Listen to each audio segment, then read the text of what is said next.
बिस्मिल्लाहिर्रहमानिर्रहीम। अस्सलाम वालेकुम नाज़रीन, प्रोग्राम गोइंग अंडरग्राउंड में खुश आमदीद। मैं हूं आपका होस्ट बिलाल हैदर चट्टा। नाज़रीन, आज अहम प्रेस कॉन्फ्रेंस वज़ीर दाखिला राना सनाउल्लाह साहब और उनके साथ AIG CGD पंजाब इमरान महमूद साहब ने प्रेस कॉन्फ्रेंस की। प्रेस कॉन्फ्रेंस में उन्होंने बताया कि ज़ाहिर है पाकिस्तान कई दहाइयों से दहशत गर्दी की आग में झुलस रहा है और दहशत गर्दी का नाम लिया जाए, पाकिस्तान का नाम लिया जाए तो एक ऐसा फ़िक्रा लगता है जैसे पाकिस्तान इस चीज़ से बहुत ज़्यादा सफ़र करता रहा है फॉर मैनी ईयर्स। हमने देखा पाकिस्तान का कोई ऐसा शहर नहीं जो महफूज रहा हो इस दहशत गर्दी से। हमारे मदरसे हों, हमारी इबादत गाहें हों, हमारे तमाम स्कूल्स हों, कॉलेजेस हों, जो कुछ भी हो, कोई भी जितने भी तमाम मराकज़ थे उन सबको टारगेट किया गया पाकिस्तान के अंदर।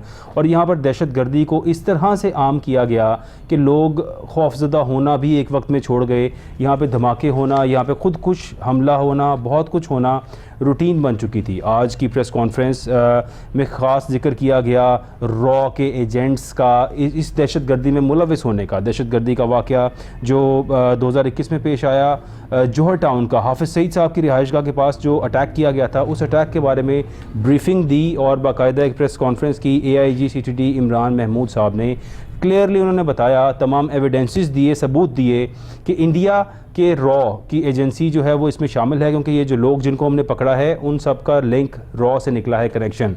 उन्होंने ये भी बताया कि यहाँ पे पाकिस्तान के अंदर ज़ाहिर है राना सनाउल्लाह साहब ने जो प्रेस कॉन्फ्रेंस की स्टार्ट उन्होंने यहाँ से लिया कि पाकिस्तान के अंदर जितनी भी दहशत गर्दी होती है हमेशा उनके रवाबित इंडिया से मिलते हैं। इंडिया कभी नहीं चाहता कि पाकिस्तान में किसी भी तरह से अमन कायम हो। हमेशा यही कोशिश की जाती है कि पाकिस्तान के अंदर अमन की सूरत हाल को किसी न किसी तरह डिस्टर्ब किया जाए, क्योंकि पाकिस्तान में अगर अमन होगा तो यहाँ पर खुशहाली आएगी, यहाँ पर इंटरनेशनल इन्वेस्टमेंट्स आएंगी, फ़ॉरेन इन्वेस्टमेंट्स आएंगी, लोग बाहर से यहाँ पर रहना चाहेंगे।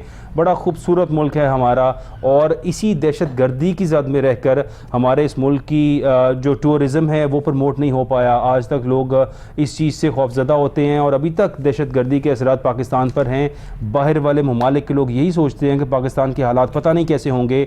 चीज़ें परसेप्शंस क्रिएट की जाती हैं बहुत सारी। एक धमाका होता है तो यहाँ पर ऐसा एक माहौल बना दिया जाता है कि जिस तरह बहुत ज़्यादा हालात ख़राब हो गए हैं। एनीवेज़, ये जो प्रेस कॉन्फ्रेंस थी उसमें उन्होंने बाकायदा बताया कि ईद गुल नामी एक शख्स जिसको पकड़ा गया बलूचिस्तान से, जब ईद गुल को पकड़ा गया इस धमाके के बाद जो जौहर टाउन में हुआ, हाफिज़ सईद साहब की रिहाइशगाह पर जो हमला हुआ, हाफिज़ सईद साहब उस टाइम पर रिहाइशगाह पर मौजूद नहीं थे, तो गालिबन उनकी फैमिली निशाना थी या शायद उन्हें किसी तरह भी ये बताना था, कोई मैसेज डिलीवर करना था इंडियन एजेंसी रॉ की तरफ से।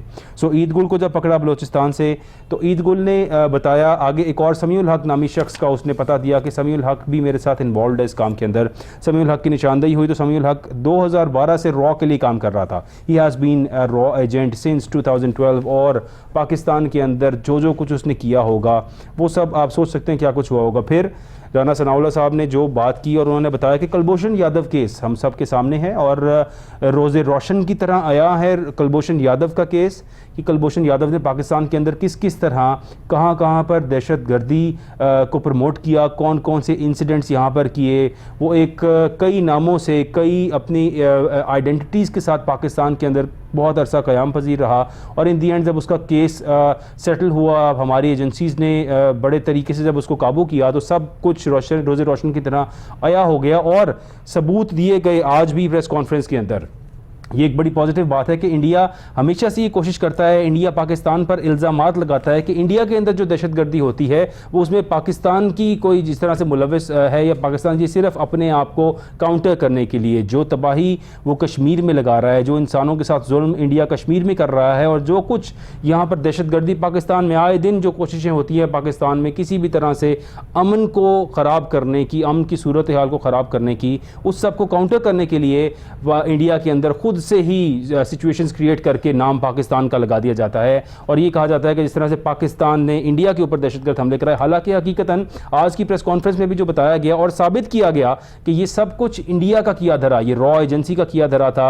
जो कुछ हुआ यहाँ पर, जो तमाम लोग पकड़े गए उनकी डायरेक्ट इन्वॉल्वमेंट रॉ के साथ थी। बलूचिस्तान में बैठकर वो ऑपरेट कर रहे थे और यहाँ पर जो कुछ भी हुआ उस सब के अंदर रॉ की डायरेक्ट इन्वॉल्वमेंट थी, यही बताया गया। और ये भी कहा गया कि ये काम पाकिस्तान के अंदर बड़े अरसे से हो रहा है। अभी कुछ चंद दिनों से हम दोबारा से देख रहे हैं कि पाक अफगान बॉर्डर हो, उस पर भी कुछ थोड़ी सी जो है इंटेंसिटी आई, हालात के अंदर कुछ ख़राबी हुई, फायरिंग हुई अफ़गानिस्तान वाली साइड से पाकिस्तान के ऊपर, और हमारे कुछ सिविलियंस को 6 के करीब सिविलियंस जाँ बहक हुए और काफ़ी सारे लोग ज़ख्मी हुए।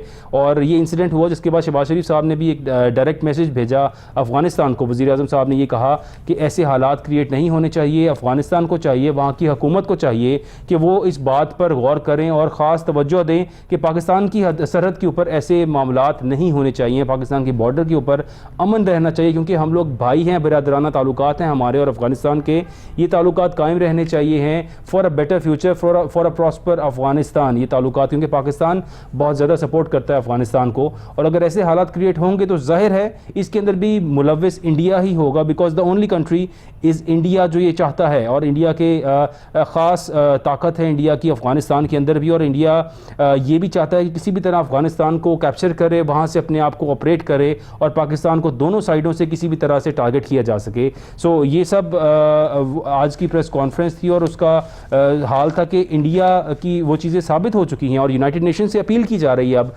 वज़ीर दाखिला साहब ने ये भी बताया कि यूनाइटेड नेशंस में जाकर इस बात की अपील की जाएगी कि इंडिया के खिलाफ जो कुछ हमारे मुल्क के अंदर दहशतगर्दी वो कर रहा है, इसके सबूत हम आपको प्रोवाइड करेंगे, और अब कुछ खातिर ख्वाह हरकत इंडिया के खिलाफ होनी चाहिए। ये कोशिश अब पाकिस्तान हुकूमत की जानिब से की जाएगी। और इसके अलावा बात करें सियासी हालात के ऊपर, तो मुल्क में सियासी गहमा गहमी जारी है। इमरान खान साहब ने ये कह दिया कि 20 दिसंबर से कबल असम्बलियाँ तहलील कर दी जाएंगी, और ये ऐलान कर दिया। इस सब पे गुफ्तगू करने के लिए आज हमारे साथ स्टूडियोज़ में मौजूद हैं सैयद एहसन शाह साहब, पाकिस्तान पीपल्स पार्टी के रहनुमा हैं। एहसन, आपका बहुत शुक्रिया स्टूडियो ज्वाइन करने का। थैंक यू बिलाल, आपका बहुत। एहसन, वज़ीर-ए-आज़म साबिक़ा वज़ीर-ए-आज़म इमरान खान साहब ने ये कहा कि 20 दिसंबर से कबल असम्बलियाँ तहलील कर दी जाएंगी, इसका ऐलान कर दिया, और साथ ही ये भी कहा कि काफ लीग और हम एक पेज पर हैं और काफ लीग को मैंने आगाह कर दिया है, और ये असम्बलियाँ तहलील होने जा रही हैं इसी माह दिसंबर के अंदर। ऐसा किस तरह से लेंगे आप उनकी स्टेटमेंट को? देखिए जी, खान साहब तो शुरू से जिस दिन से वो उतरे हैं उस दिन से यही बोल रहे हैं कि असम्बलियाँ तहलील होने जा रही हैं, असम्बलियाँ।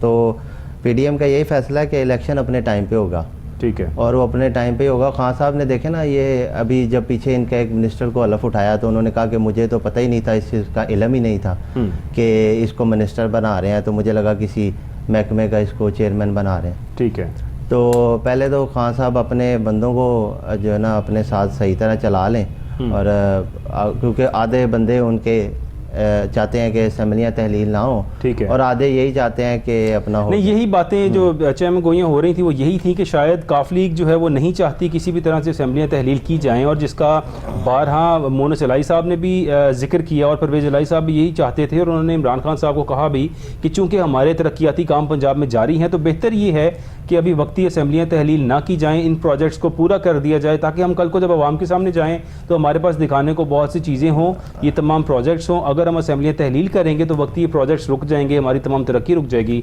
यही कहा गया। लेकिन इसके बावजूद मैं आपको एक और पॉइंट बताऊं कि इमरान खान साहब इसके बावजूद जो उन्होंने ये कहा है कि काफ लीग और हम सेम पेज पर हैं, और हमने काफ लीग को आगाह कर दिया है कि हम असम्बलियाँ तहलील करने जा रहे हैं, और 20 दिसंबर के बाद डेट दे देंगे वो। तो आपको लगता है कि ये असम्बलियाँ खान साहब तहलील कर देंगे? खान साहब की जो डेट है ना वो तो कब से दे रहे हैं, उनकी डेट तो हम नहीं मानते।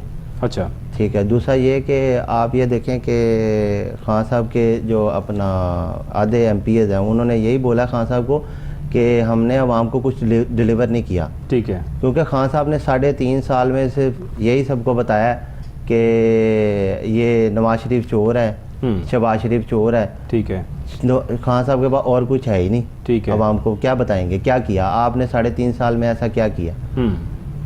नहीं, नवाज शरीफ शहबाज शरीफ चोर का जिक्र तो किया खान साहब ने, जरदारी साहब को भी काफी कुछ कहा है उन्होंने, जाहिर है आपकी पार्टी के जरदारी साहब तो लीडर हैं, उनके बारे में भी उन्होंने कहा। जरदारी साहब तो बाइज्जत बरी हुए हैं हर केस में। अच्छा, आपने देखा होगा। हाँ, तो जरदारी साहब का तो ऐसे कुछ भी नहीं निकाल सके खान साहब ने, सिर्फ बातें की हैं। और खान साहब के इस बयानिए से आप मुझे ये बताएं कि किसी गरीब का पेट पाल रहा था? खान साहब ये कह देते वो चोर है। आप ये बताएं कि वो चोर है, हमने मान लिया वो चोर है, आपने क्या किया? ठीक है, आप कहते हैं मेरी घड़ी मेरी मर्जी। चोरी तो आपने भी की, आप तो सादिक और अमीन थे, आप ना चोरी करते। तो खान साहब की तो जो बात है वो हम तो उसको अहमियत ही नहीं देते। अच्छा, तो ये उनका अपना, यानी आपके ख्याल में कि ये असेंबलियाँ तहलील नहीं होंगी और जो है ये इसी तरह से चलता रहेगा? इसी तरह चलेगा और ये इंशाल्लाह अपने टाइम पे इलेक्शन होगा। ठीक है। और पीडीएम के फैसले से होगा। पीडीएम के फैसले से होगा, अपने टाइम पर इलेक्शन होगा। नाज़रीन आपको साथ ही थोड़ा सा बताएं कि वज़ीर आज़म शहबाज शरीफ साहब जो है आज उन्होंने सखर में मोटरवे का इफ्तिताह किया। 305 किलोमीटर लंबी मोटरवे जो वहाँ पर बननी है और उसका इफ्तिताह किया। उनके साथ उनके इत्तेहादी जमात पूरी की पूरी पीपल्स पार्टी की जमात वहाँ पर देखने को मिली। वज़ीर आला मौजूद थे मौके पर। काफ़ी गुफ्तगू हुई शहबाज शरीफ साहब की और पीपल्स पार्टी के रहनुमाओं की आपस में। उन्होंने इनाग्रेशन की और साथ साथ ये भी बार बार बावर कराया, ये बताया कि मोटरवे नवाज़ शरीफ का प्रोजेक्ट है। Nawaz Sharif is the Pioneer. उन्होंने इस मुल्क के अंदर मोटरवेज़ का काम शुरू किया और उन्हीं की वजह से आज जितनी मोटरवे पाकिस्तान में बन रही है उसकी वजह नवाज़ शरीफ हैं, ये कहा। और इस बात को इंडोर्स भी किया पाकिस्तान पीपल्स पार्टी ने, चाहते ना चाहते, क्योंकि ज़ाहिर है इस टाइम इत्तेहादी हैं और आपस में एक दूसरे की वजह से इस हुकूमत के अंदर बैठे हैं। सो चीज़ों को पॉजिटिव ही लेना पड़ेगा उन्हें, चाहते ना चाहते, क्योंकि ये जो दुश्मनी है नून लीग और पीपल्स पार्टी की, जाने ये कब दोबारा से शुरू होगी? एहसन साहब, ये दोबारा कब शुरू होगी पीपल्स पार्टी और नून लीग की दुश्मनी? सर कब हम देखेंगे, कब हम सुनेंगे वो स्टेटमेंट्स जो कहा जाता था कि जरदारी साहब को भाटी चौक पे लटकाएंगे और जरदारी साहब कहते थे कागजी शेर हैं ये दोबारा कब सुनने को मिलेगा हमें? सर देखें बिलाल, सियासत में हरफ़े आखिर कुछ भी नहीं होता। ठीक है। और बिल्कुल वो हमारे इत्तेहादी हैं, हमारे भाई हैं। ठीक है। जैसा कि आपने लास्ट जरदारी साहब का स्टेटमेंट देखा होगा जिसमें उन्होंने बोला कि हम अपना शहबाज शरीफ का, नवाज शरीफ का साथ नहीं छोड़ेंगे। ठीक है। और हम इलेक्शन में इंशाल्लाह जो है ना मिल के लड़ेंगे। अच्छा, अभी यानी मिलके इलेक्शन ही लड़ेंगे, यही बात फिलहाल की जा रही है। लेकिन जब इलेक्शंस नज़दीक आते हैं तो बड़े काफ़ी तफरक़ात पैदा हो जाते हैं इत्तेहादी जमातों के अंदर। तो नाज़रीन ये तो वक्त बताएगा कि इलेक्शंस जब नज़दीक आएंगे कौन किसके साथ होगा और क्या पलड़ा बनेगा। यहाँ पर एक और बात करें कि आज काफ़ी सारी प्रेस कॉन्फ्रेंसेज हुई। आज का all the day was of the press conferences of different parties. Asad Umar साहब आए। असद उमर साहब ने आकर काफ़ी बातें की। उन्होंने कहा कि 8 माह में सिवाय अपने केसेस ख़त्म करने के कुछ भी नहीं किया गया। यानी कि इस 8 माह की परफॉर्मेंस पीडीएम की अगर बात की जाए, क्योंकि ज़ाहिर है पीडीएम की जो जमात है इसमें इस टाइम पे एक चीज़ में तरक्की देखने में आ रही है। एहसन साहब, एक सवाल मैं आपसे और करूँगा कि एक चीज़ में तरक्की देखने आ रही है वो है वज़ीर आज़म साहब के एडवाइज़र्स और वफाकी मिनिस्टर्स, यानी वफाकी मिनिस्टर्स के जो अहदे हैं और जो एडवाइज़र्स हैं उनकी नंबर्स में तरक्की दिन ब दिन आती जा रही है। यानी मज़ीद 10 लोग भी ऐड हुए अभी रिसेंटली। तो इसके अलावा तरक्की कहीं नहीं देखने में आ रही। डॉलर की कीमत देखें, हम मुल्क की हालात देखें, मौशी हालात देखें, तो सिचुएशन सारी ऑड नज़र आ रही है हमें। एहसन साहब, क्या आपका ख्याल है इस बारे में? देखें, ये 3.5 साल का खान साहब का जो कचरा हमने उठाया, अच्छा, हमने जो इन्होंने मुल्क की इकोनॉमी को इन्होंने तबाह किया। ठीक है। ये सब किसने तबाह किया?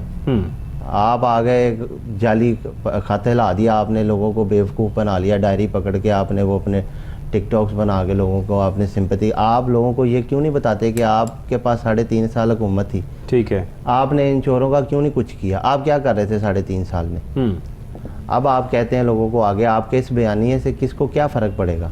आपका कचरा हमने उठा लिया आपने। लेकिन अभी बाई इलेक्शंस की सूरत हाल देखें और बाकी सब कुछ देखें और कचरे की अगर बात करें तो ये कचरा मेरा ख्याल है कि आप लोगों ने खुद जानते बूझते हुए उठाया है, कुछ ज़बरदस्ती तो आप पे इम्पोज नहीं किया गया। क्या ख्याल है? क्योंकि उस टाइम पे जब ये पाकिस्तान पीपल्स पार्टी की बात करें, नून लीग की बात करें, आप तमाम पीडीएम की बात करें, तो पीडीएम यही कहा करती थी कि खान साहब 150 रुपये लीटर पेट्रोल बेच रहे हैं जो इस मुल्क में जुल्म है। कौन शख्स यहाँ पर 150 रुपये लीटर अफोर्ड करेगा?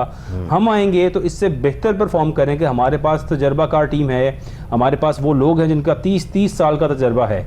और इसाक डार साहब का कहा गया, सब लोगों का कहा गया।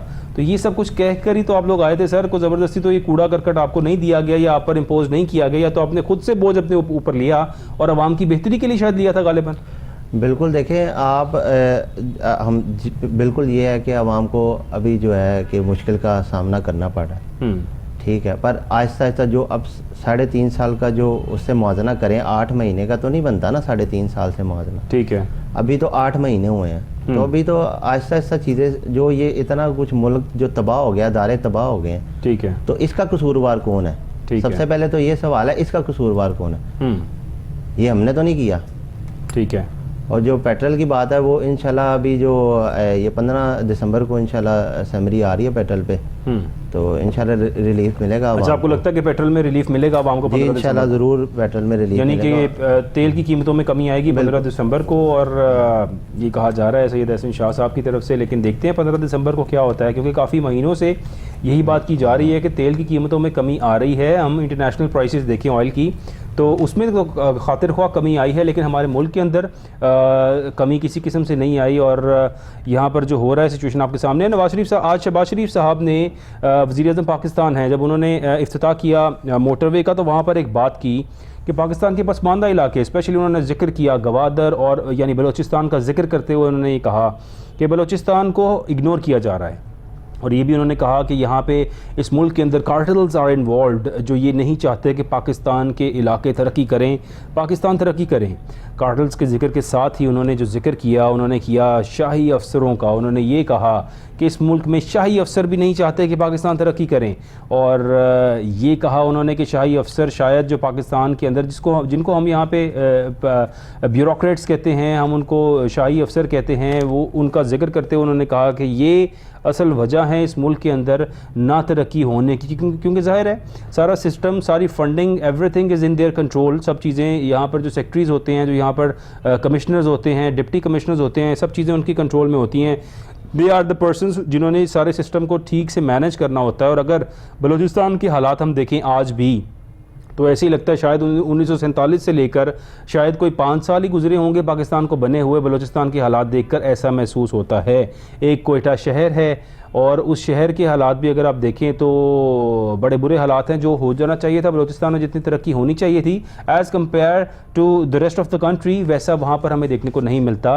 सो शहबाज शरीफ साहब ने ये कहा कि मैं ख़ास फोकस करूँगा बलूचिस्तान पे, गवादर पे, और अब मेरा फोकस है पसमानदा इलाकों की तरफ, और मैं कोशिश करूँगा कि पाकिस्तान के अंदर पसमानदा इलाकों में की जाए। यहाँ पे we have to take a short break. Stay with us, we will be right back.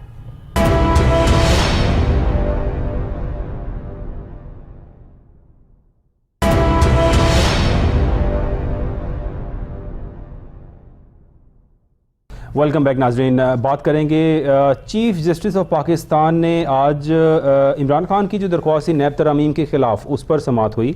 Chief justice साहब ने काफ़ी बातों पर इस्तफसार किया, और बहुत सी पॉजिटिव बातें भी की और बड़ी सख्त बातें भी की। कुछ उसका जिक्र मैं आपके साथ करूँगा कि नैब तरामीम से फ़ायदा सिर्फ तरामीम करने वालों को ही हुआ।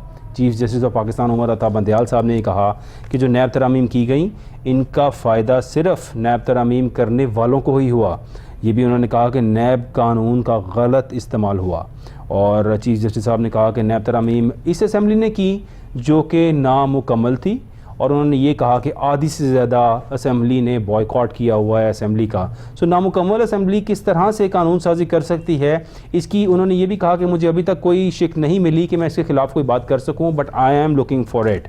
और साथ ही उन्होंने ये बात भी की। हमारे साथ मौजूद हैं ज़ैन अली साहब। ज़ैन साहब, आपका बहुत शुक्रिया हमारा शो ज्वाइन करने का। सर बहुत शुक्रिया। जैन भाई, आपकी मुलाकात अभी रिसेंटली मोनस साहब से भी हुई है, इमरान खान साहब से भी मुलाकात हुई है। सर, इमरान खान साहब ने आज कह दिया है कि 20 दिसंबर से कबल असेंबली तहलील करने का ऐलान कर दिया जाएगा। क्या असेंबलियां तहलील होंगी सर, कि ये फिर से ऐलान ही है जिस तरह से काफ़ी अरसे से वो कर रहे हैं? देखें, मेरा ख्याल ये है कि इमरान खान साहब के पास अब इसके अलावा कोई ऑप्शन नहीं है। चूंकि जिस तरीके से उन्होंने 26 नवंबर को पिंडी वाले जलसे में पंजाब और खैबर पख्तूनख्वा असेंबली को तहलील करने का ऐलान किया था, और उसके बाद वो अपने इस ऐलान के ऊपर खड़े भी हैं। और जहां तक मेरी मालूमात है, मोनस इलाही साहब से हम कुछ लोगों की सहाफियों की मुलाकात हुई थी, और उसमें तकरीबन 40 से 50 सवाल मुख्तलिफ जावियों से यही पूछा गया था मोनस साहब से कि क्या परवेज इलाही साहब इमरान खान के साथ खड़े होंगे। तो बज़ाहिर ये लग रहा है कि परवेज इलाही इमरान खान के साथ खड़े होंगे। उसकी एक बहुत बड़ी वजह बिलाल साहब ये है कि जो परवेज इलाही साहब हैं और जो मोनस इलाही साहब हैं, उनका अपना जो एक पूरा सियासी कैरियर है, और जिस तरह ग्राफ उनका गुज़िश्ता 4-5 महीनों में बुलंद हुआ है, वो भी बड़ा दाव पर लग जाएगा अगर वो इस मौके पर इमरान खान के साथ नहीं खड़े होते। सर एक्चुअली तो जैन भाई उनके पास ऑप्शन भी नहीं रही ना सर। अब जाहिर है इमरान खान साहब का साथ दिया है, और जिन हालात में दिया है, आपको लगता है कि अगर इमरान खान साहब का साथ छोड़ेंगे तो फिर नून लीग क्या उन्हें एक्सेप्ट करेगी? ये तो कहने की बातें ही है। मेरा ख्याल है कि इनके लिए मुश्किल हो जाएगी सिचुएशन। देखें, ये खबरें तो चल रही हैं कि नून लीग ने जो है उनको गैर मशरूत तरीके से ऑफर करवाई है कि वो वज़ीर आला पंजाब बन जाएं पीडीएम की तरफ से। लेकिन मेरा जाती ख्याल ये है कि इस टाइम परवेज इलाही ऐसी कोई गलती नहीं करने जा रहे। परवेज इलाही इमरान खान के साथ खड़े हैं। और जहां तक असल बात यह है कि क्या इमरान खान वाकई पंजाब और खैबर पख्तूनख्वा असेंबली को तहलील करने जा रहे हैं, तो अभी तक तो बड़ा क्रिस्टल क्लियर है कि इमरान खान फैसला कर चुके हैं। कल उनकी जो लाहौर के उहदेदारान से मीटिंग हुई थी उसमें भी उन्होंने बाकायदा तौर पर तमाम लोगों को ये कह दिया है कि हर सूरत में पंजाब असेंबली को तहलील करना है इब्तदाई मरहले में, उसके बाद खैबर पख्तूनख्वा असेंबली को तहलील करना है। मैं आपको ये भी बता दूं, देखें इस टाइम मामला ये नहीं है कि परवेज इलाही साहब साथ खड़े हैं या नहीं खड़े। इमरान खान को भी इस बात का अंदाजा और उनको ये बात कही भी गई है। जिस तरह हम और आप यहाँ पर बैठकर बात कर रहे हैं कि जनाब परवेज इलाही साहब का भी पूरा सियासी जो कैरियर है वो दाव पर लग जाएगा अगर वो इस मौके पर इमरान खान को छोड़ते हैं, क्योंकि ऑलरेडी एक दाग है उनके ऊपर कि वो फायदा देखकर जो है वो ओहदे लेते हैं। इस मौके पर इमरान खान को भी ये पता है कि अगर परवेज इलाही मेरा साथ नहीं देते या असेंबली को तहलील नहीं करते तो उनकी अपनी सियासत को बहुत गहरा झटका लगेगा। इस वजह से इमरान खान को भी ये यकीन है कि परवेज इलाही साहब मेरे साथ खड़े हुए हैं। अब मामला ये है कि अगर इमरान खान असेंबली तहलील कर देते हैं तो उसके बाद क्या होगा। ठीक है। अब सवाल तो ये इमरान खान के भी माइंड में ये चल रहा है, क्योंकि खबरें ये गर्दिश कर रही थी जो हमारे तक भी पता लगी कि जनाब वो इमरान खान साहब को कहा गया कि अगर आप असेंबली तहलील करेंगे तो शायद जो केयर टेकर सेटअप होगा उसको थोड़ा सा लिंगर ऑन कर दिया जाएगा। तो फिर इमरान खान के पास इसके अलावा क्या ऑप्शन होंगी। तो देखना यह है कि 20 दिसंबर को जो लाहौर में लिबर्टी चौक में वो एहतजाज करते हैं, जो जलसा करने जा रहे हैं, उसमें अगर वो वाकई में असेंबली तहलील कर देते हैं, जो कभी तक लग रहा है कि वो कर देंगे, उसके बाद शहबाज शरीफ की हुकूमत के पास क्या कार्ड रह जाएंगे, क्या होगा, ये तो 20 दिसंबर को ही पता लगेगा बिलाल साहब। ठीक है, यानी कि जाहिर है अब वक्ती हालात, आज भी इमरान खान साहब की स्टेटमेंट यही आई है कि काफ लीग को मैंने आगाह भी कर दिया है और काफ लीग और हम एक पेज पर हैं। यानी इसमें उन्होंने कोई किसी किस्म की बात नहीं बताई कि काफ लीग का हमसे कोई डिफरेंस है या डिफरेंस ऑफ ओपिनियन किसी किस्म का अभी तक खान साहब ने शो नहीं किया।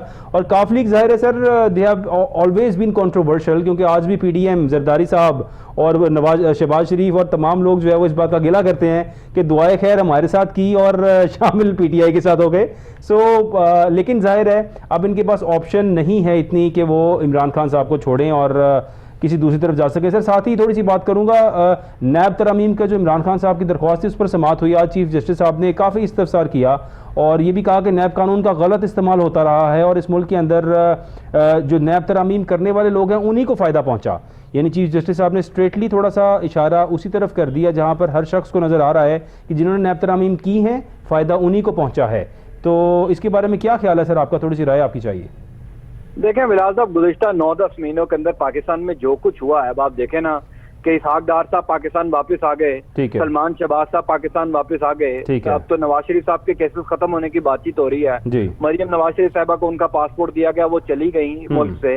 और जिस तरह पाकिस्तान ने कवानीन का मजाक उड़ाया गया, मैं सिर्फ नैब तरमीम की बात नहीं कर रहा हूँ, ओवरऑल जिस तरीके से, यानी कि आप देखें ये पाकिस्तान जैसे मुल्क में ही हो सकता है कि एक शख्स को पाकिस्तान की अदालतें 4 साल तक बुलाती रही, उसको इश्तिहारी करार दिया गया, उसको मफरूर करार दिया गया, पाकिस्तान की मुख्तलिफ अदालतों में उसके ऊपर केसेस चलते रहे और वो जो है वो 2 दिन पहले बड़ी आराम से पाकिस्तान वापस आ गए और उन्होंने जमानत भी अपनी मंजूर नहीं सर, इससे पहले in Turkey he has been the state guest, वहां पे तैयब उर्दवान साहब के साथ नशिस्त पे उसी टेबल पे मौजूद थे, सऊदी अरब के अंदर स्टेट गेस्ट थे, वो टर्की में थे, वो सरकारी एक मीटिंग के अंदर मौजूद थे। लेकिन इससे बड़ी सितम ज़रीफ़ी क्या होगी कि वो उसी मुल्क में है जहाँ की अदालतें उनको बुला रही थी, जहाँ की अदालतें उनको रोजाना कह रही थी कि जनाब उनको पेश किया जाए। तो ये नैब तरमीम जो हुई है ये अपने फायदे के लिए हुई है, इसमें कोई ढकी छुपी बात नहीं है। लेकिन एक बड़ी इंपॉर्टेंट बात है, नैब तरमीम का फायदा सिर्फ सियासतदानों को नहीं हुआ बिलाल साहब। ठीक है, इस पर थॉरोली इन्वेस्टिगेशन कब होगी,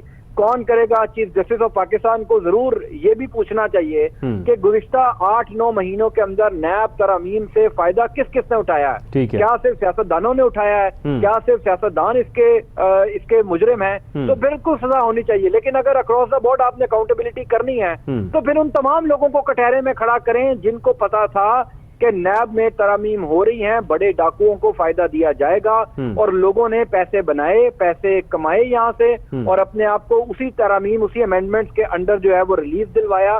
तो ये तो जब बातें सामने आएंगी, चीफ जस्टिस साहब ने अगर इस बात पर कोई एक्शन लेना है तो उन तमाम लोगों को कटहरे में खड़ा होना पड़ेगा जिन्होंने इस तरमीम से फायदा उठाया। आज उन्होंने यही बात की कि नैब कानून के गलत इस्तेमाल से कितने लोगों के कारोबार तबाह हो चुके हैं। ये आज के इस्तफसार के अंदर ये बात चीफ जस्टिस साहब की तरफ से आई और ये अगर सवाल आया है तो मेरा ख्याल है गालिबन इसका जवाब भी वो चाहेंगे हासिल करना, और इस केस के अंदर शायद कुछ उम्मीद है, कोई पॉजिटिव प्रोसीडिंग्स की हमें इसके अंदर। सर हम तो उम्मीद कर सकते हैं, लेकिन अफसोसनाक बात यह है कि ये बात उस टाइम हो रही है जब नैब कवानीन में तरामीम हो चुकी हैं, जब जो जिन्होंने पैसा लूटा हुआ था या जिन्होंने इस तरामीम से फायदा उठाना था वो हासिल कर चुके हैं। नहीं, लेकिन साथ ही चीफ जस्टिस साहब की आज की बात ये भी थी कि जो जिस असेंबली ने ये पास की है, यानी ये बिल मंजूर किया है, वो मुकम्मल असेंबली ही नहीं थी, यानी आधे से ज़्यादा लोग वो हैं जो बॉयकॉट करके बैठे हैं नेशनल असेंबली का। ये कहना था चीफ जस्टिस का, और जो मैं कोशिश कर रहा हूँ कोई पॉइंट को ऐसी शिक ढूंढने की जो मुझे मिल जाए कि ये नामुकम्मल असेंबली ने बिल मंजूर किया है, तो शायद वो चाह रहे हैं चीफ जस्टिस साहब इसको रिवर्ट करने के लिए किसी तरह से। देखिए, जो असल बात यह है कि जो 9-10 महीनों के अंदर पाकिस्तान में हुआ है वो तो तारीख में कभी नहीं हुआ ना। अभी आप देखें, पाकिस्तान की एक सबसे बड़ी सियासी जमात जिसकी इस वक्त भी पाकिस्तान के 75% हिस्से पर हुकूमत है, वो असेंबली का हिस्सा नहीं है। उसके बावजूद कानून साजी हो रही है, उसके बावजूद अगर तरामीम की जाती है अपने फायदे के लिए, तो फिर इसका मतलब यही है कि जो बचे कुचे लोग हैं वो सिर्फ अपने आप को फायदा देना चाहते हैं। लेकिन असल मामला ये नहीं है। असल मामला ये है कि जो पाकिस्तान के इदारे हैं जिन्होंने ये सवाल पूछना है, वो तब क्यों खामोश थे जब ये काम हो रहा था। जनाब चीफ जस्टिस साहब, इज्जत माप से बड़ी बसद एहतराम कि आज आपने अगर इस मामले को टेकअप किया है तो बड़ी आपकी मेहरबानी, आपने टेकअप कर लिया। लेकिन पाकिस्तानी जो अवाम है जिनकी उम्मीदें हैं पाकिस्तान के इदारों से, उनको क्यों मायूसी होती है जब आप बर वक्त ऐसे इश्यूज को टेकअप नहीं करते। मामला यह है कि वो तमाम लोग फायदे ले चुके हैं। वो अगर ये रिवर्ट भी हो जाता है तो जिन लोगों ने अपने केसेस माफ करवाए, जिन लोगों ने नैब तरामीम से फवायद उठाए, क्या उन लोगों को दोबारा कटहरे में खड़ा किया जाएगा? यानी ये चीफ जस्टिस साहब के मातहत अदलिया ही है ना जिन्होंने आज सलमान शहबाज साहब को जमानत दी। यानी ये भी आज पहली दफा हुआ कि सलमान शहबाज साहब पाकिस्तान वापस आए और बगैर अदालत में पेश हुए। यानी उन्होंने जब हफ्ते के दिन वो पाकिस्तान में लैंड किए थे, उन्होंने तभी जमानत मंजूर करवा ली थी। आज सिर्फ उनकी एक रस्मी पेशी हुई। यानी ये भी पाकिस्तान में पहले कभी नहीं हमने सुना कि एक बंदा जिसको 4 साल तक अदालतें बुलाती रही और वो बंदा पेश हुए बगैर ही। बीबीसी ने इसके बाद पूरा आर्टिकल लिखा है, ठीक है, आप पढ़ लीजिए कि जनाब एक बंदा पेश ही नहीं हुआ अदालत में और उसके बावजूद जो है उसको जमानत भी मिल गई और आज उसकी एक रस्मी किस्म की पेशी हुई। तो ये भी चीफ जस्टिस साहब को देखना चाहिए कि उनके मातहत अदालतों के अंदर कैसे कैसे रिलीफ दिए जा रहे हैं लोगों को। इसहाक डार साहब को 4 साल तक आप बुलाते रहे, 4 साल बाद वो पाकिस्तान वापस आए, किसी एक अदालत ने उनको नहीं पूछा।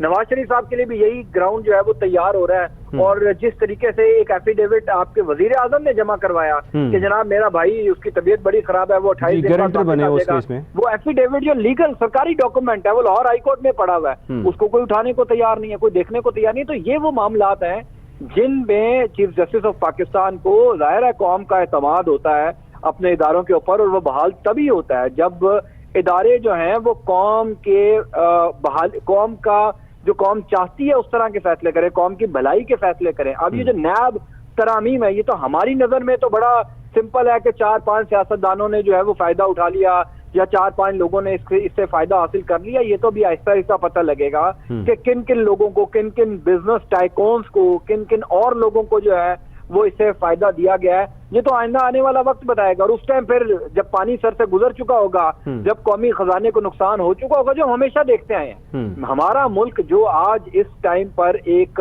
खुदा ना खास्ता डिफॉल्ट की सिचुएशन पर आ चुका हुआ है।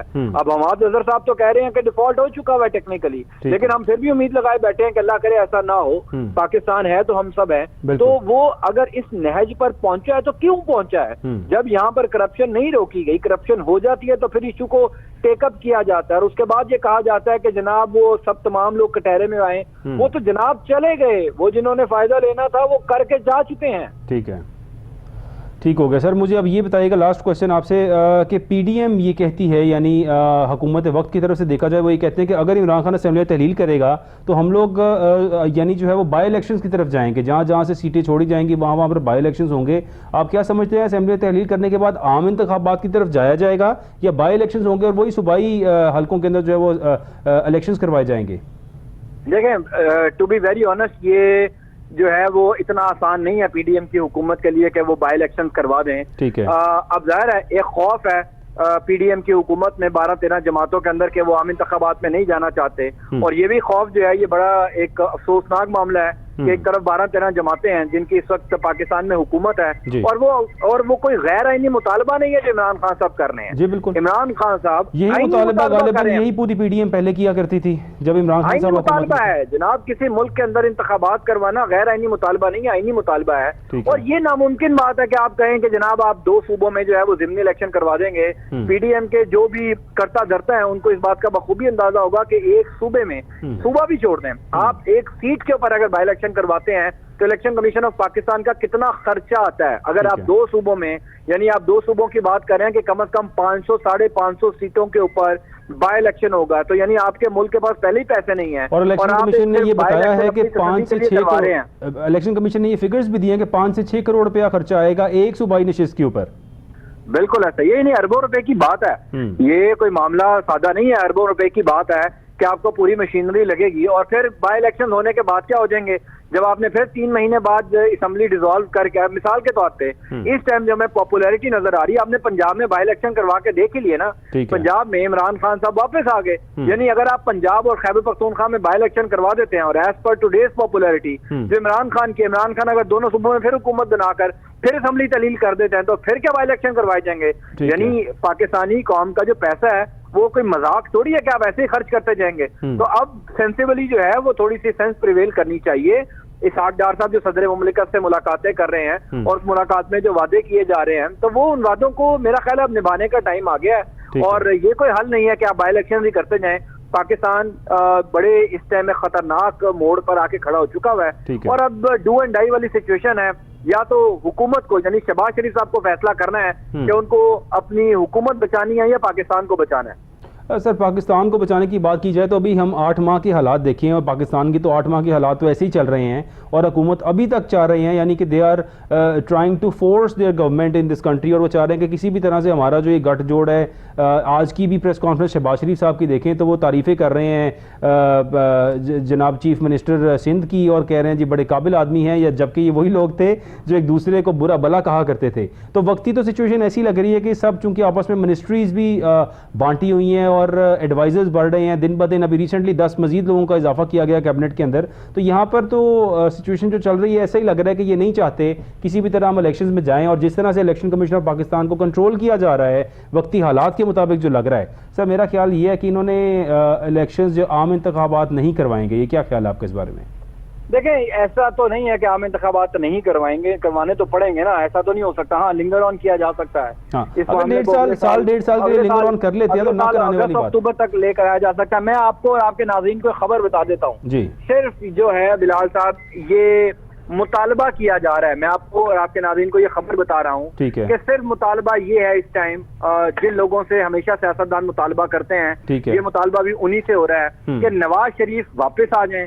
नवाज शरीफ जनवरी के महीने में आकर भरपूर इलेक्शन कैंपेन चलाएं, क्योंकि इस टाइम नून लीग का ख्याल ये है कि अगर इमरान खान को आइंदा इंतखाबात में टाइम देना है, अगर इमरान खान को थोड़ा सा उन्होंने वो मौका देना है, सख्त मुकाबला करना है, तो वो नवाज शरीफ साहब ने करना है। तो सिर्फ मुतालबा ये किया जा रहा है कि किसी तरीके से नवाज शरीफ साहब वापस आए, आकर वही जो इलेक्शन कैंपेन है उसको लीड करें, और जो लेवल प्लेइंग फील्ड की बात बार बार हो रही है वो यही है कि level playing field, Nawaz Sharif साहब वापस आए, इलेक्शन तब आकर अनाउंस हो ताकि नवाज शरीफ भरपूर जो है वो इलेक्शन कैंपेन करवाएं। चूंकि नून लीग का ख्याल ये है कि नवाज शरीफ इमरान खान को टक्कर दे सकता है, और उस सूरत में अब मुल्क का कितना नुकसान होगा ये ना शहबाज शरीफ साहब सोच रहे हैं ना कोई और सोच रहा है। इसी वजह से सिर्फ इंतजार किया जा रहा है कि नवाज शरीफ वापस आए और आकर सारा इलेक्शन कैंपेन को लीड करें। तब तक ये नहीं करेंगे। अब नवाज शरीफ साहब के वापस आने के लिए जो केसेस हैं,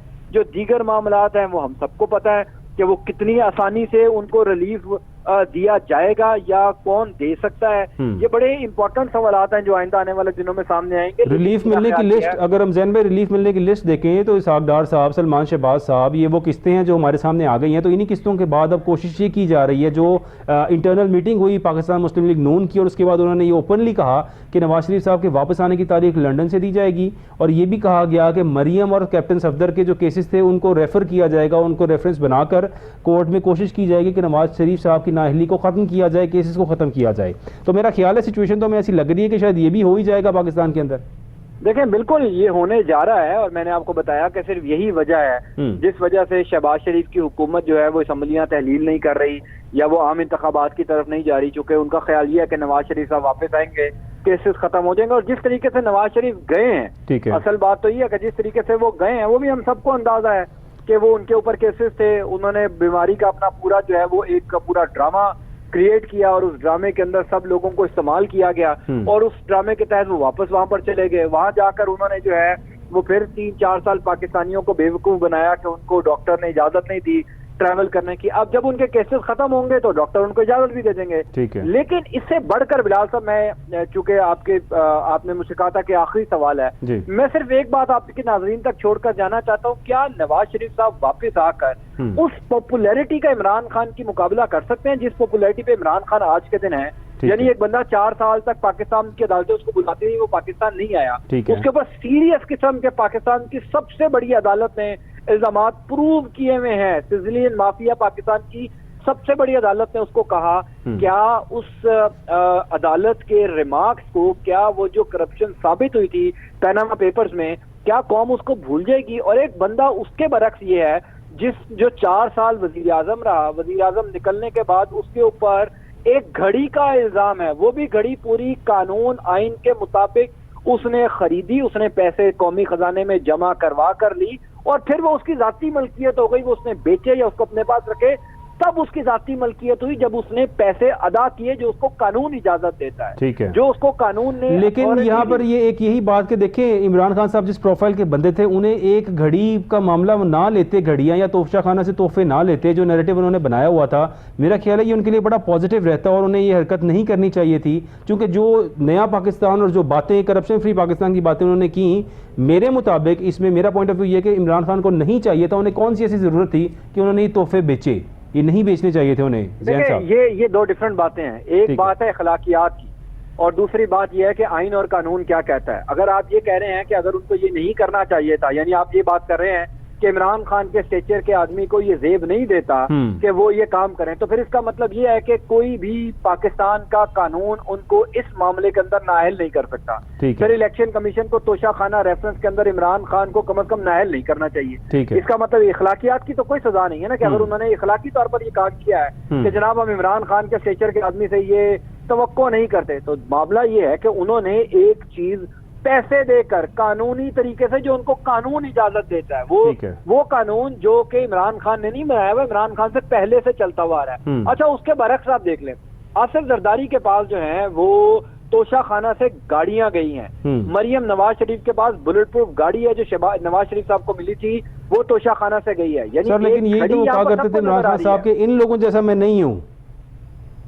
यही तो कहते थे खान साहब कि मैं इन जैसा नहीं हूं। भी हो गया, मैं वो तो साबित भी हो गया ना कि अगर आप 4 साल एक बंदा वजीर आजम के ओहदे पर रहे, और हम जानते हैं कि वजीर आजम के ओहदे पर रहने वाला जो एक शख्स होता है उसको क्या क्या ऑप्शंस मिलती हैं, क्या क्या ऑफर्स मिलती हैं, उसको सिर्फ 1, 2, 4, 5 करोड़ रुपए की घड़ी की ऑफर नहीं मिलती, उसके पास और भी बड़े मामला। साहब आपका बहुत शुक्रिया, प्रोग्राम का टाइम खत्म हो गया sir, I have to wind up. बहुत शुक्रिया, thank you so much for your time. Ahsan Shah साहब, नहीं चाहिए था आसिफ अली जरदारी साहब को भी कि तोशा खाना से तोहफे लेते, तहाइफ लेते, क्यों लिए उन्होंने भी तहाइफ, और क्यों इमरान खान पे अब इल्ज़ाम लगाया जा रहा है? Sir last point.